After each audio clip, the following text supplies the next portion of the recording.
Hello friends, आज आम नवम श्रेणी इतिहास बहिर भारतर ऐतिह्य विषय प्रथम पाठ भारतीय संस्कृति और विभिन्नतार एकता विषय किसी नोट्स गुड़िक पढ़ा एवं क्वेश्चन आंसर गुड़िक डिस्कसन करवा।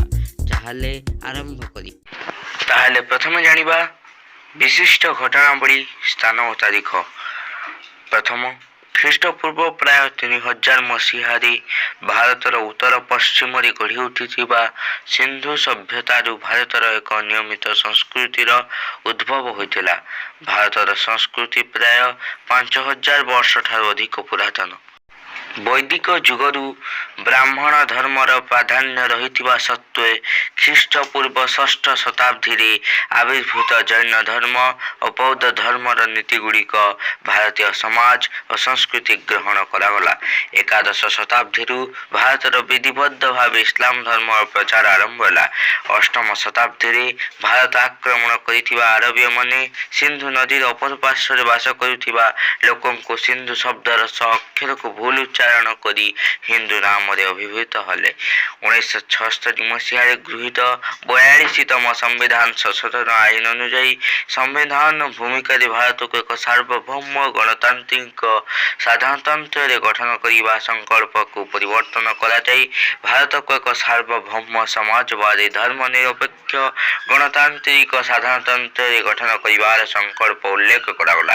ଗ୍ରୀକ୍ ସମ୍ରାଟ ଆଲେକଜାଣ୍ଡାର ଖ୍ରୀଷ୍ଟପୂର୍ବ 327ରେ ଭାରତ ଆକ୍ରମଣ ଫଳରେ ପ୍ରାଚ୍ୟ ଓ ପାଶ୍ଚାତ୍ୟ ମଧ୍ୟରେ ବାଣିଜ୍ୟିକ ସମ୍ପର୍କ ସ୍ଥାପିତ ହୋଇ ଉଭୟ ଦେଶର ସଂସ୍କୃତିକୁ ପ୍ରଭାବିତ କରିଥିଲା। ଉତ୍ତର ପୂର୍ବ ସୀମାଞ୍ଚଳରେ ବାର୍ଷିକ ବୃଷ୍ଟିପାତ ହାର ପ୍ରାୟ 12000 ମିଲିମିଟର ହେଉଥିବା ବେଳେ ପଶ୍ଚିମାଞ୍ଚଳରେ ଏହି ହାର 75 ମିଲିମିଟରରୁ କମ୍ ହୋଇଥାଏ। ଖ୍ରୀଷ୍ଟପୂର୍ବ 6ଠ ଶତାବ୍ଦୀରେ ଭାରତ 16ଟି ମହାଜନପଦ ବା ରାଜ୍ୟରେ ବିଭକ୍ତ ହୋଇଥିଲା। 1835ରେ ଭାରତର ଗଭର୍ଣ୍ଣର ଜେନେରାଲ ତଥା ଲର୍ଡ ୱିଲିୟମ ବେଣ୍ଟିଙ୍କ ଦ୍ୱାରା ପାଶ୍ଚାତ୍ୟ ଶିକ୍ଷା ପ୍ରଚଳନ ଓ 1854ରେ ଲର୍ଡ ଡେଲହାଉସିଙ୍କ ଦ୍ୱାରା ଭାରତରେ ଏକ ସମାନ ଶିକ୍ଷା ପ୍ରଣାଳୀ ଓ ସ୍ଥାନୀୟ ଭାଷାରେ ପ୍ରାଥମିକ ଶିକ୍ଷାଦାନର ପ୍ରବର୍ତ୍ତନ ହୋଇଥିଲା। 1852ରେ ଦୂରକୁ ବାର୍ତ୍ତା ପ୍ରେରଣ କରୁଥିବା ତାର ବ୍ୟବସ୍ଥା ଓ 1854ରେ ଡାକ ସେବା ପ୍ରଚଳନ ହୋଇଥିଲା। 1853ରେ ବମ୍ବେ ଠାରୁ ଥାନା ପର୍ଯ୍ୟନ୍ତ ପ୍ରଥମ ରେଳପଥ ଉନ୍ମୋଚନ ହୋଇଥିଲା। ଭାରତ ସମ୍ବିଧାନରେ 22ଟି ଭାଷାକୁ ସ୍ୱୀକୃତ ଦେଇଛି। ମାତ୍ର ଦେଶର ପ୍ରାୟ 1652 ଭାଷା ଥିବାରୁ ଅନୁମାନ କରାଯାଉଛି। ଏହା ବ୍ୟତୀତ ଭାରତରେ 544ଟି କଥିତ ଭାଷା ରହିଛି। ଲର୍ଡ ୱିଲିୟମ ବେଣ୍ଟିଙ୍କ ସମୟରେ ଗଭର୍ଣ୍ଣର ଜେନେରାଲ ପରିଷଦ ଆଇନ ସଦସ୍ୟ ଲର୍ଡ ମେକାଲେଙ୍କ ସୁପାରିଶ ଅନୁସାରେ 1835 ମସିହାରେ ଭାରତରେ ଇଂରେଜ ଭାଷାର ପ୍ରଚଳନ ହୋଇଥିଲା। 1851 ଖ୍ରୀଷ୍ଟାବ୍ଦରେ ଆକବର ସମସ୍ତ ଧର୍ମର ସାରସ୍ୱତକୁ ସମନ୍ୱୟରେ ଦିନ୍ ଇଲାହି ଘୋଷଣା କରିଥିଲେ। 1882 ମସିହାରେ ଲର୍ଡ ରିପନ ସ୍ଥାନୀୟ ସ୍ୱାୟତ୍ତ ଶାସନ ବ୍ୟବସ୍ଥା ପ୍ରଚଳନ କରିଥିଲେ। ଅଶୋକଙ୍କ ସାରନାଥ ସ୍ତମ୍ଭର ଅଗ୍ରଭାଗକୁ 1950 ମସିହା ଜାନୁଆରୀ 26 ତାରିଖରୁ ଭାରତର ଜାତୀୟ ପ୍ରତୀକ ଭାବେ ଗ୍ରହଣ କରାଯାଇଛି।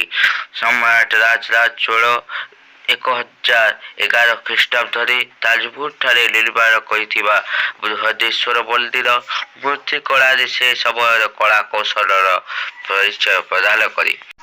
ଭାରତର ସର୍ବ ପୁରାତନ ଚିତ୍ରକଳା ସମୟ ପ୍ରାୟତଃ ଖ୍ରୀଷ୍ଟପୂର୍ବ 5500 ବର୍ଷ ବୋଲି ଜଣାପଡ଼େ। 16ଶ ଶତାବ୍ଦୀ ମଧ୍ୟଭାଗରୁ ଆରମ୍ଭ ହୋଇଥିବା ରାଜପୁତ ଶୈଳୀ ପ୍ରାୟ 2000 ବର୍ଷ ଧରି ବିକଶିତ ହୋଇଥିଲା। ଅଷ୍ଟାଦଶ ଓ ଊନବିଂଶ ଶତାବ୍ଦୀରେ ପଞ୍ଜାବ ହିମାଳୟ ଅଞ୍ଚଳରେ ରାଜପୁତ ଶୈଳୀରେ ଏକ ଉପଶାଖାର ଉଦ୍ଭବ। ଏହାପରେ ଆମେ ଭାରତର ନିମ୍ନୋକ୍ତ ସ୍ଥାନଗୁଡ଼ିକର ହସ୍ତତନ୍ତ ଶାଢ଼ୀ ସୁପ୍ରସିଦ୍ଧ ବିଷୟରେ ଜାଣିବା। ଆନ୍ଧ୍ରପ୍ରଦେଶ ପଠମପଲ୍ଲୀ, ଅରୁଣାଚଳ ପ୍ରଦେଶ ଆଫ୍ତାନି, ଆସାମ ମୁଙ୍ଗା ଶିଳ୍ପ, ବିହାର ଭାଗଲପୁର ସିଲ୍କ, ଝାଡ଼ଖଣ୍ଡ ଟସର ସିଲ୍କ, କର୍ଣ୍ଣାଟକ ଇଲକାଲ, କେରଳ ବଳରାମପୁରମ୍, ମଧ୍ୟପ୍ରଦେଶ ଚାନ୍ଦେରୀ, ମଣିପୁର ଫାନେକ, ମିଜୋରାମ ପୁଆଞ୍ଚି। ଏହାପରେ ଆମେ ଜାଣିବା କେତେକ ପୁସ୍ତକ ଓ ସେହି କୃତିଗୁଡ଼ିକର ରଚୟିତାଙ୍କ ନାମ। ଗୀତାଗୋବିନ୍ଦ, ଜୟଦେବ, ରସକଲ୍ଲୋଳ, ଦୀନକୃଷ୍ଣ ଦାସ, ଲାବଣ୍ୟବତୀ, ବୈଦେହୀଶ ବିଳାସ ଓ କୋଟି ବ୍ରହ୍ମାଣ୍ଡ ସୁନ୍ଦରୀ, ଉପେନ୍ଦ୍ର ଭଞ୍ଜ, ବିଦଗ୍ଧ ଚିନ୍ତାମଣି, ଅଭିମନ୍ୟୁ ସାମନ୍ତ ସିଂହାର, ମନୋବୋଧ ଚୌତିଶା ଓ ମଥୁରା ମଙ୍ଗଳ ଭକ୍ତଚରଣ ଦାସ, କିଶୋର ଚନ୍ଦାୟନ ଚମ୍ପ ବଳଦେବ ରଥ। ତାପରେ ସ୍ତୁତି ଚିନ୍ତାମଣି ଭୀମ ଭୋଇ, ମହିମଣ୍ଡଳ ଗୀତା ଅର୍ଖିତ ଦାସ, ସମର ତରଙ୍ଗ ବୈଦ୍ୟନାଥ ବଡ଼ଜେନା, ଛମାଣ ଆଠଗୁଣ୍ଠ ମାମୁ ଲଛମା ଓ ପ୍ରାୟଶ୍ଚିତ ଫକୀରମୋହନ ସେନାପତି, ଚିଲିକା ରାଧାନାଥ ରାୟ, ବସନ୍ତଗାଥା ପୁଷ୍ପାଞ୍ଜଳି ଆଦି ମଧୁସୂଦନ ରାଓ, ପ୍ରଣୟ ବଲ୍ଲରୀ ତପସ୍ୱିନୀ କୀଚକ ବଧ ଆଦି ଗଙ୍ଗାଧର ମେହେରଙ୍କ ଦ୍ୱାରା ରଚିତ ହୋଇଥିଲା। ଏହାପରେ ଆମେ ଜାଣିବା କେତେକ ଅଞ୍ଚଳର ପ୍ରସିଦ୍ଧ ନୃତ୍ୟ। ଆସାମ ବିହୁ, ମହାରାଷ୍ଟ୍ର ଲାବଣୀ, ଗୁଜରାଟ ଦାଣ୍ଡିଆ, ମିଜୋରାମ ବାଉଁଶ ନୃତ୍ୟ, ଓଡ଼ିଶା ଡାଲଖାଇ ଘୁମରା ଓ ରଣପା ବା ଓଡ଼ିଶୀ, ପଞ୍ଜାବର ଭାଙ୍ଗଡ଼ା, ରାଜସ୍ଥାନ ଘୁମର, ତାମିଲନାଡୁ କୋଲାତ୍ତମ, ସିକ୍କିମ ଲେପ୍ଚା ଏବଂ ବିଭିନ୍ନତାରେ ଏକତା ହେଉଛି ଭାରତୀୟ ସଂସ୍କୃତିର ସ୍ୱାତନ୍ତ୍ର୍ୟ। ଭାରତରେ ମୁଖ୍ୟତଃ 6ଟି ଧର୍ମ ସମ୍ପ୍ରଦାୟ ଲୋକ ବସବାସ କରୁଥିଲେ ମଧ୍ୟ ସମସ୍ତଙ୍କ ମଧ୍ୟରେ ରହିଛି ବିଭିନ୍ନତା ମଧ୍ୟରେ ଏକତା। ଓଡ଼ିଶାରେ ମନ୍ଦିର ସ୍ଥାପତ୍ୟ ଶୈଳୀ କଳିଙ୍ଗ ଶୈଳୀ ରୂପେ ପରିଚିତ। ତାହେଲେ ଆଜି ପାଇଁ ଏତିକି। ପରବର୍ତ୍ତୀ ପାର୍ଟରେ ଆମେ ବିଭିନ୍ନ ବିଷୟ ଗୁଡ଼ିକ ଆଲୋଚନା କରିବା। ଭିଡ଼ିଓଟି ଭଲ ଲାଗିଲେ ଲାଇକ୍, କମେଣ୍ଟ, ସେୟାର, ସବସ୍କ୍ରାଇବ୍ କରନ୍ତୁ। ଧନ୍ୟବାଦ।